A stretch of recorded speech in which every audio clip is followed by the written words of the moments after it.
अजीज दोस्तों, अस्सलाम वालेकुम, नमस्ते, सत श्री अकाल, जय जिनेंद्रा, गुड आफ्टरनून। अजीज दोस्तों, इस हफ्ते वर्ल्ड बैंक और आईएमएफ दोनों ने पाकिस्तान की क्लास ली है और गए थे बड़े शौक से कक्कड़ अमेरिका। लेकिन वहाँ पे इनकी जो क्लास ली गई है बिल गेट्स ने पोलियो वैक्सीन के हवाले से, और आईएमएफ और वर्ल्ड बैंक ने।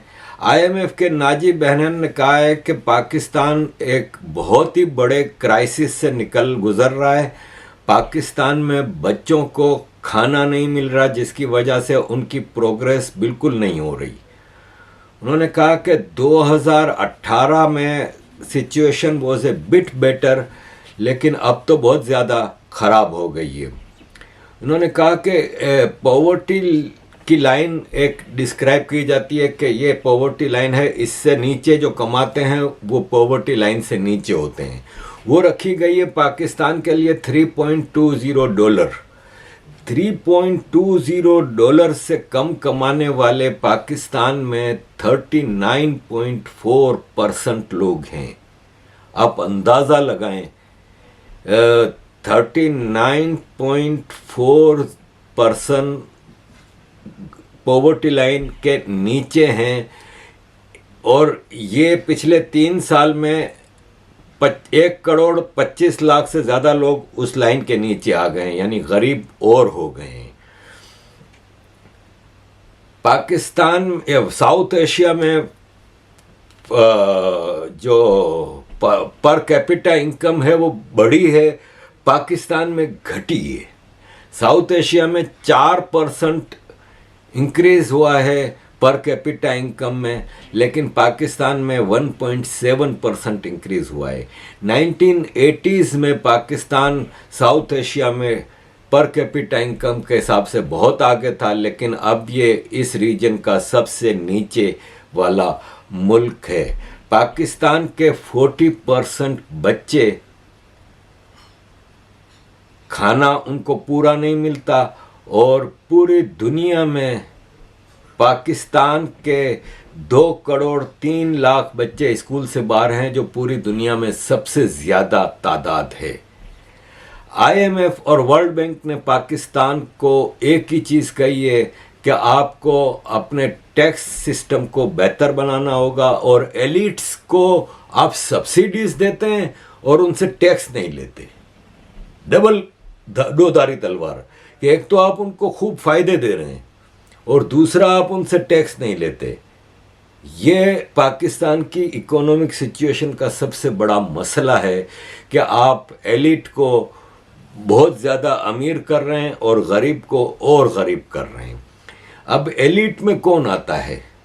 एलिट में है एग्रीकल्चर, मेन चीज़ है जागीरदार, जो पूरे पाकिस्तान में पंजाब में चौधरी जागीरदार ज़मींदार, सिंध में जागीरदार प्योर फ्यूडल लॉर्ड्स, बलूचिस्तान और केपीके में सरदार। इनसे आप टैक्स नहीं ले रहे। जबकि सिचुएशन ये है कि पाकिस्तान ने बल्गारिया से गंदम मंगाई है, 35,000 मेट्रिक टन का एक शिप आया है, 2 और तैयार हैं, 1,40,000 मेट्रिक टन गंदम मंगाई जा रही है। तो आप फिर किस किस्म की एग्रीकल्चर सोसाइटी हैं और आप उनको टैक्स भी नहीं ले रहे। जबकि पाकिस्तान ने 374 बिलियन रुपए का खाने पीने का सामान पिछले 2 महीने में मंगवाया है, और आप उनसे टैक्स भी नहीं ले रहे। ये एक बड़ी सिचुएशन है। दूसरा ये है कि सरकारी हिसाब किताब जो दिया जा रहा है, 90,000 सरकारी गाड़ियां हैं जो ब्यूरोक्रेट्स को, पॉलिटिशियंस को, आर्मी ऑफिसर्स को, जजेस को दी गई हैं। 90,000, 220 बिलियन रुपए का फ्री पेट्रोल दिया जाता है, 550 बिलियन रुपए का मुफ्त बिजली दी जाती है। इसके अलावा सर्विसेज और हैं। अब जैसे एक मामूली मिसाल दूंगा कि ये अभी जो चीफ जस्टिस पाकिस्तान का रिटायर हुआ है, इसको बंदियाल को 10 लाख रुपया महीना पेंशन मिलेगी, 3,000 टेलीफोन कॉल फ्री होंगी, 2,000 यूनिट ऑफ इलेक्ट्रिसिटी फ्री होंगे, 25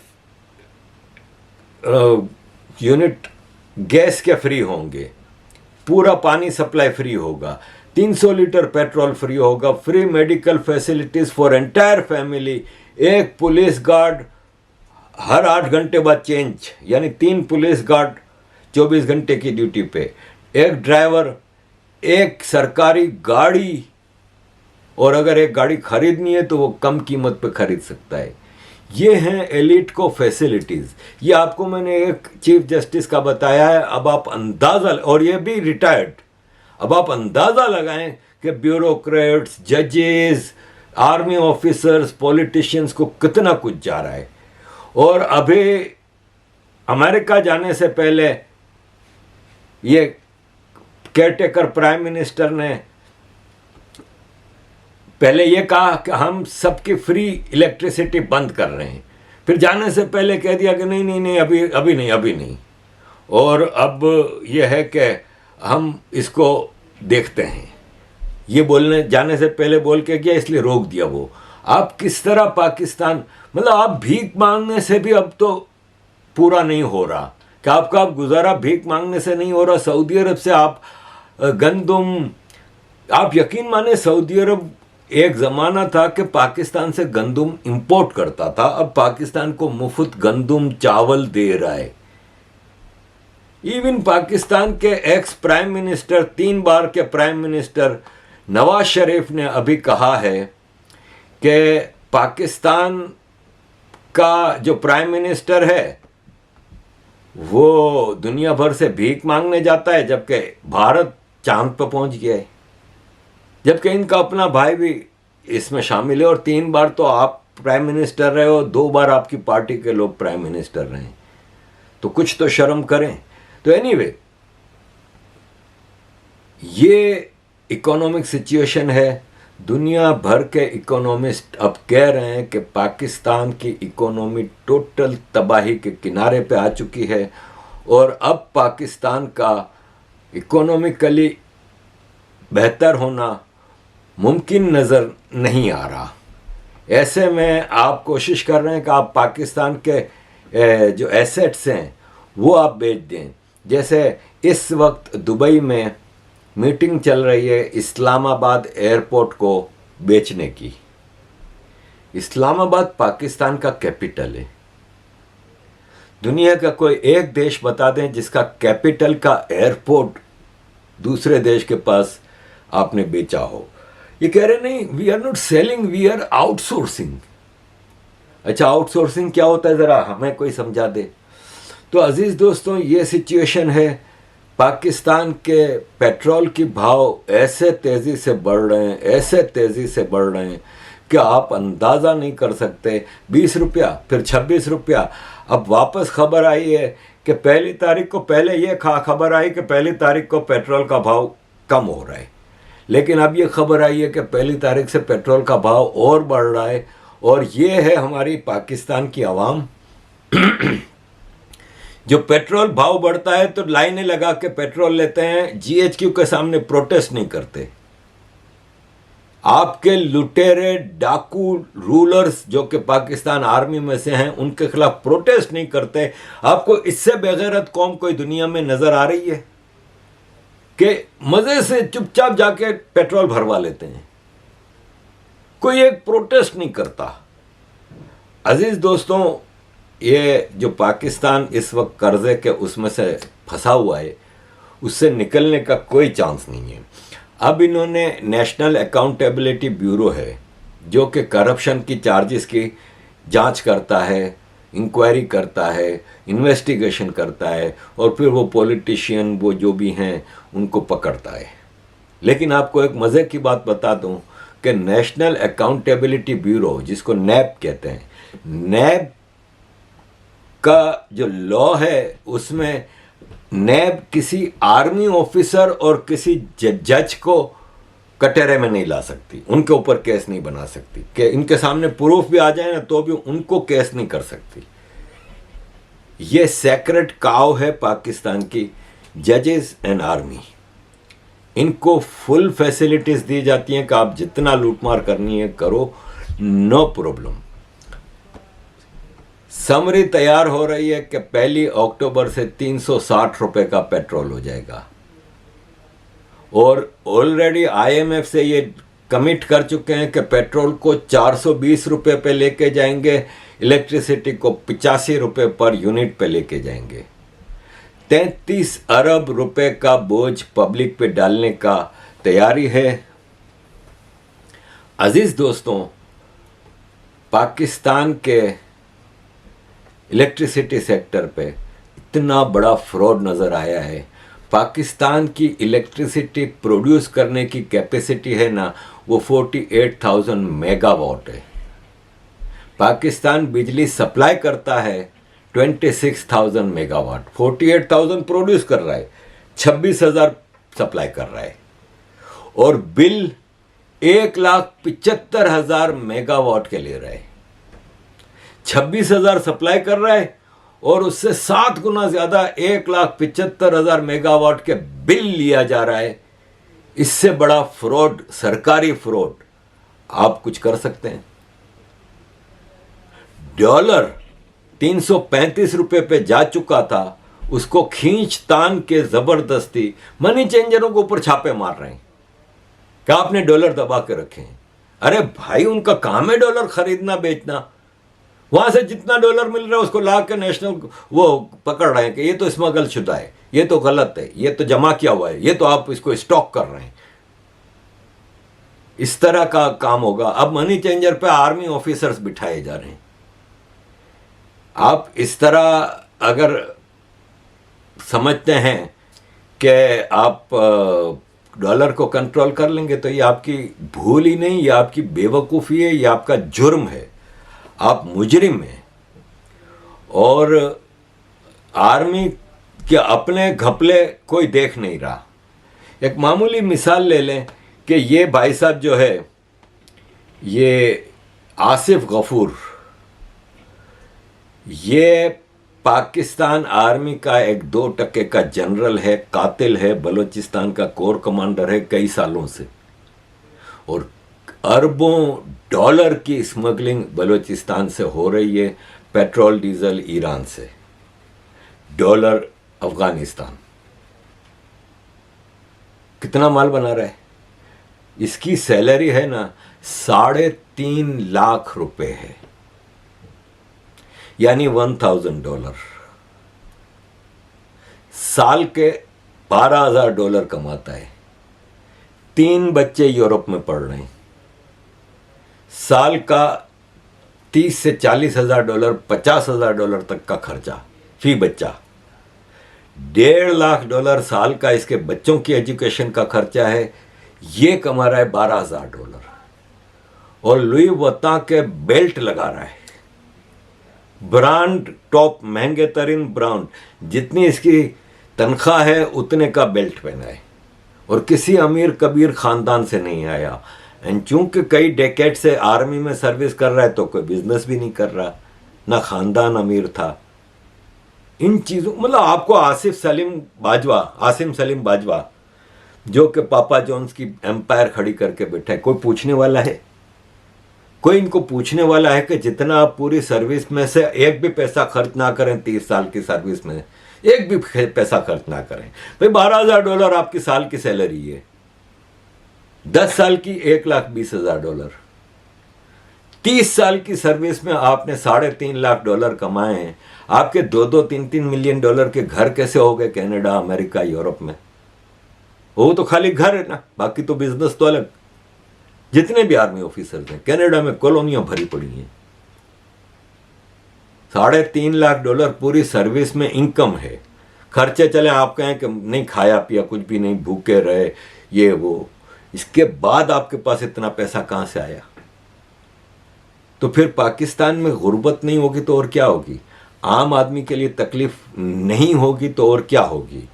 और ऑयल टैंकर वालों ने भी स्ट्राइक का ऑर्डर दे दिया है और उन्होंने कहा है कि हम 10% किराया बढ़ा रहे हैं।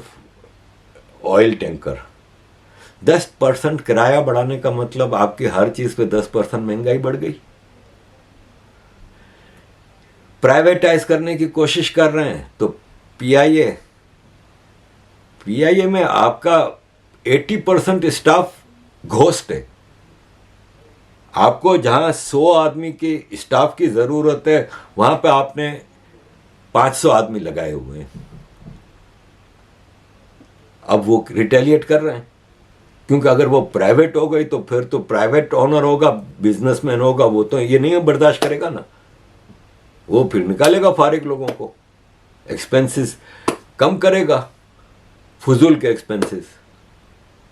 तो पीआईए के स्टाफ ने हड़ताल का ऑर्डर दे दिए कि हम तो हमारी लाशों पे से गुजर के कर सकते हो प्राइवेटाइज, हम नहीं होने देंगे पीआईए की प्राइवेटाइज। तो अजीज दोस्तों, बहुत सारे इश्यूज हैं। स्टील मिल बेचने की कोशिश कर रहे हैं। चाइना की 4 पार्टियां आई खरीदने के लिए, 3 वापस चली गई हालात देख के। स्टील मिल के इतने घपले हैं और वही सरप्लस स्टाफ, सरप्लस एक्सपेंसेस, ये वो। चाइना की एक बिजनेसमैन कहीं का भी आता है तो वो तो फजूल चीज़ों में नहीं जाएगा ना, वो अब यहाँ पे पाकिस्तान की ये कॉरपोरेट सेक्टर को सुधारने के लिए तो उनका काम नहीं है ना, वो तो बिजनेस, दे मीन बिजनेस। वो कह रहे हैं नहीं भाई नहीं, 3 भाग गई है, चौथी भागने की तैयारी कर रही है, कोई खरीदने को तैयार नहीं। एयरपोर्ट, पीआईए, स्टील मिल, कोई नहीं खरीदने को तैयार। तो अजीज दोस्तों, इस सारी सिचुएशन में मैं आपके साथ कैसर बंगाली साहब को छोड़ के जा रहा हूं। 3 मिनट की वीडियो है इनकी। वो क्लियर अल्फाज में कह रहे हैं कि अब एक ही हल है कि लोग सड़कों पे निकल आएं और बगावत करें। ये पाकिस्तान का एक टॉप का इकोनॉमिस्ट है जो डिटेल में आपको बता रहा है, और वो फौज को जरा कवर करके बात कर रहे हैं। बात इनकी भी यही है कि फौज भी बीच में बताएंगे ना आपको कि पॉलिटिशियन, ब्यूरोक्रेसी, ये वो, तो बीच में फौज का नाम 1-2 बार ले लिया है। ये पाकिस्तान में रहते हैं, बेचारे को वहां पे जिंदा रहना है, लेकिन ये साफ कह रहे हैं कि बगावत के अलावा अब कोई रास्ता नहीं बचा। पाकिस्तान की सियासत एक तबका चला रहा है और उनसे, आवाम से लूट के इन्होंने अपनी दौलत जमा की है।